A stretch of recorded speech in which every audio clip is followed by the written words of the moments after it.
Bismillah. Assalamualaikum warahmatullahi wabarakatuh. Sebelumnya, perkenalkan, nama saya Haikal Sio Sandi dengan NIM 23020013 dari kelas 6A. Di sini saya akan mempresentasikan MK Manajemen Perawatan Mesin dengan judul Fungsi dan Organisasi Perawatan.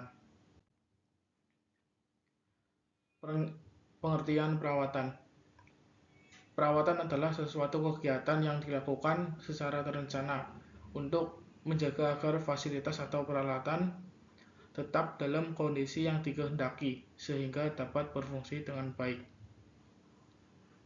Lalu, pengertian perawatan itu adalah pemeliharaan adalah kombinasi dari berbagai tindakan yang dilakukan untuk memelihara suatu barang atau mengembalikannya ke kondisi yang dapat diterima.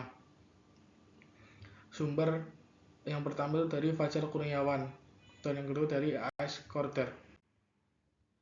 Lalu tujuan dan manfaat perawatan yang terdiri dari 6, yaitu yang poin pertama, menjamin mesin siap operasi, yang dimana perawatan membuat mesin selalu siap digunakan sehingga proses produksi itu berjalan dengan lancar. Yang kedua, menekan biaya perbaikan. Perawatan rutin lebih murah dibandingkan perbaikan besar akibat kerusakan mendadak. Yang ketiga, memperpanjang umur, yang dimana pada komponen mesin itu tidak cepat aus jika dilakukan perawatan rutin. Yang keempat, menjaga kualitas produksi, yang dimana mesin yang stabil itu menghasilkan produk yang lebih presisi. Yang kelima, menjaga keselamatan kerja, yang dimana ini adalah poin penting saat maintenance itu berlangsung. Mesin yang tidak baik itu dapat mengurangi resiko kecelakaan kerja. Lalu yang terakhir, meningkatkan efisiensi mesin, yang dimana mesin yang terawat itu bekerja lebih optimal dan hemat energi. Lalu ada jenis-jenis perawatan. Di sini ada 4 jenis perawatan. Yang pertama, plant maintenance, di mana perawatan itu dilakukan berdasarkan jadwal yang telah dibuat atau yang telah direncanakan. Lalu yang kedua ada preventive maintenance. Di preventive maintenance itu perawatan itu untuk mencegah kerusakan seperti pelumasan dan inspeksi rutin. Yang ketiga ada corrective maintenance, di mana di corrective maintenance ini itu perbaikan yang dilakukan setelah mesin mengalami kerusakan. Lalu ada predictive maintenance, yang dimana perawatan itu berdasarkan dengan kondisi mesin menggunakan data seperti getaran dan suhu. Lalu pada fungsi dan peran maintenance, di mana fungsi maintenance itu terdiri dari fungsi teknis, fungsi manajerial, fungsi ekonomi, dan fungsi keselamatan. Yang dimana pada fungsi teknis itu maintenance melakukan pemeriksaan dan perbaikan mesin. Lalu pada fungsi manajerial itu maintenance itu membutuhkan pengaturan dan perencanaan kerja. Lalu ada fungsi ekonomi, yang dimana perawatan itu membantu mengurangi kerugian akibat downtime. Yang keempat ada fungsi keselamatan. Di fungsi keselamatan ini mesin yang dirawat itu lebih aman digunakan saat beroperasi dan aman juga untuk operator. Lalu pada peran maintenance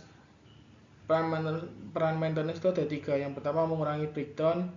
Yang kedua, meningkatkan produktivitas. Yang ketiga, menurunkan biaya produksi.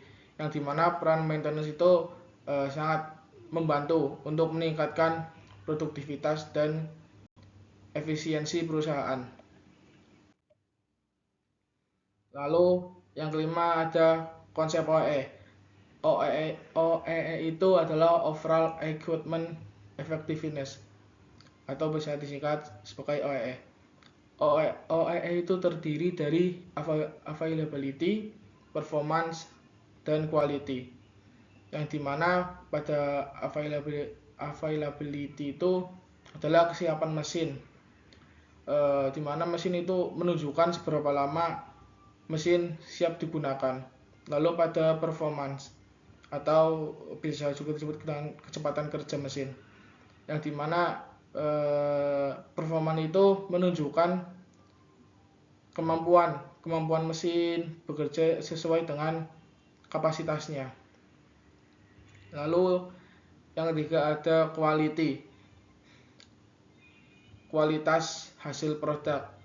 Untuk quality sendiri itu adalah untuk menunjukkan jumlah produk baik yang dihasilkan. Lalu pada target OEE itu ada 85%, di mana persenan ini itu semakin tinggi target nilai OEE-nya, maka semakin baik untuk efektivitas mesin. Lalu ada struktur dan organisasi perawatan. Untuk struktur organisasi itu terdiri dari manajer produksi, kepala maintenance, supervisor mekanik, supervisor elektrik, dan teknisi. Yang dimana struktur organisasi tersebut itu membantu pembagian tugas saat maintenance agar lebih teratur.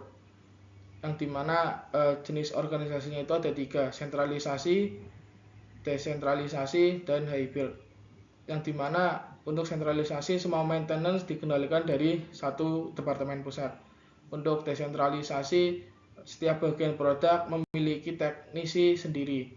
Yang terakhir itu hybrid. Hybrid itu merupakan gabungan dari kedua sistem dan yang paling banyak atau yang paling sering digunakan dalam industri. Tugas manajer dan departemen maintenance, yang dimana tugas manajer itu bertanggung jawab terhadap seluruh kegiatan perawatan, dan di tugas manajer itu ada poin-poinnya. Yang pertama, menyusun program maintenance, mengatur pekerjaan teknisi, mengawasi pekerjaan, mengevaluasi hasil maintenance. Lalu ada departemen maintenance, bagian mekanik. Bagian mekanik itu adalah untuk menangani mesin dan sistem transmisi pada mesin. Yang ketiga, bagian elektrik, yang dimana menangani sistem kelistrikan dan kontrol. Yang ketiga ada planning, membuat jadwal dan laporan maintenance. Yang keempat adalah gudang, yaitu untuk mengelola suku cadang mesin. Lalu perencanaan dan penjadwalan itu ada PDCA, yaitu Plan, Do, Check, Action, yang dimana plan itu menentukan mesin dan metode perawatan, Do untuk pelaksanaan maintenance sesuai SOP, Check itu pemeriksaan hasil pekerjaan maintenance, Action itu melakukan evaluasi dan perbaikan, yang dimana jadwal maintenance itu dilakukan secara rutin sesuai kebutuhan mesin. Ada 4, yaitu harian, bulanan, dan tahunan. Dokumen dan SDM maintenance, di mana dokumen maintenance itu dokumen digunakan untuk mencatat seluruh kegiatan saat perawatan, yang dimana ada 4, work order, maintenance log, failure report, dan PM schedule, dan kompetensi teknik, yaitu teknisi harus memiliki kemampuan teknis dan memahami keselamatan kerja. Lalu ada software maintenance, di mana software maintenance itu membantu pengelolaan data perawatan mesin. Di kompetensi teknis itu ada 4, pengetahuan mesin, membaca gambar teknik, K3 dan APT, dan penggunaan software maintenance. Cukup sekian dari saya, presentasi dari saya. Mohon maaf bila ada kesalahan atau tutur kata yang tidak mengenakan atau yang saya presentasikan tidak jelas. Cukup sekian. Wassalamualaikum warahmatullahi wabarakatuh.